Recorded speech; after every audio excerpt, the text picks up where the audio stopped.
थंडीमध्ये असं पौष्टिक खाणं आपल्या शरीरासाठी खूपच आवश्यक असतं. पण लहान मुलं ड्रायफ्रूट खायला खूप कंटाळा करतात. तर त्यालाच पर्याय म्हणून असे हे मी ड्रायफ्रूटचे लाडू केलेले आहे. पण इथे साखरेऐवजी मी गूळ वापरलेला आहे. आणि गुळाचा अगदी व्यवस्थित पाक कसा करावा जेणेकरून ते शेवटपर्यंत व्यवस्थित वळता येतील, हे इथे मी पूर्ण सविस्तर सांगितलेलं आहे. त्यासाठी व्हिडिओ जराही स्किप न करता अगदी शेवटपर्यंत बघा. हे लाडू आहेत ना, सांधेदुखीसाठी, हाडांच्या दुखण्यासाठी किंवा बायकांच्या ज्या कंबर दुखतात त्यांच्यासाठी अगदी उपयुक्त आहे. आणि ज्यांचं वय वाढीस आहे, लहान मुलांसाठी तर अतिशय पौष्टिक आहे आणि पचायलाही अगदी हलके असे आहेत. तर त्यासाठी काय काय साहित्य वापरलेलं आहे हे इथे मी पूर्ण सविस्तर सांगितलेलं आहे.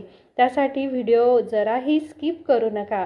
जर श्रुतीज कॉर्नरला सबस्क्राईब केलं नसेल तर सबस्क्राईब करा आणि शेजारील बेल आयकॉन प्रेस करा, जेणेकरून माझे नवीन व्हिडिओ तुम्हाला सर्वात अगोदर बघायला मिळतील. तर इथे बघा, मी 2 चमचे साजूक तूप घेतलेलं आहे. त्या साजूक तुपामध्ये मी हे 50 ग्रॅम बदाम असे छान खुरपूस होतील तोपर्यंत मध्यम आचेवरती भाजून घेतलेले आहे. तर हे बदाम आहेत ना, असे छान वाजायला लागतात आणि यांना मध्ये मध्ये अशी क्रॅक जाते, तेव्हा समजावं की छान असे हे भाजल्या गेलेले आहेत. तर बदाम, काजू हे ऐच्छिक आहे, तुम्ही आवडीनुसार कमी जास्त सुद्धा करू शकतात. आता बदाम आपले छान भाजून झालेले आहे. आता यामध्ये आपण 50 ग्रॅम काजू भाजून घेऊया. तर काजू हे लगेच भाजल्या जातात, अगदी अर्ध्या मिनिटामध्ये छान मस्त असे लालसर होतात. आता काजूसुद्धा भाजून झाले. आता काजू आपण काढून घेऊया.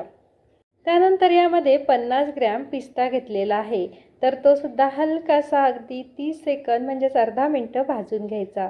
आता हे बारीक सुकं खोबरं आहे, तर हे 250 ग्रॅम म्हणजे पाव किलो सुकं खोबरं खिसून घेतलेलं आहे. तर हे सुद्धा आपण छान परतून घेऊया. तर यामध्ये थोडंसं तूप होतं, जर वाटलं तर अजून थोडंसं तूप टाकून घ्यायचं.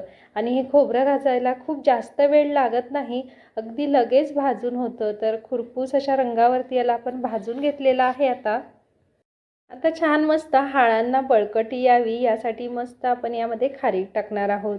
तर मी 300 ग्रॅम ही खारीक घेतलेली आहे. यातल्या बिया सगळं काढून घेतल्यात आणि 1 दिवस ह्याला उन्हामध्ये छान सुकवून घेतल्या. त्यानंतर आता चमचाभर तूप टाकून हलक्याशा नरम होतील तोपर्यंत ह्या भाजून घ्यायच्या. असे केल्याने आपल्याला याची पावडर करायला सोपं जातं आणि मिक्सरचं भांडंसुद्धा आपलं खराब होत नाही. तर असं हलकंसं मी 2 ते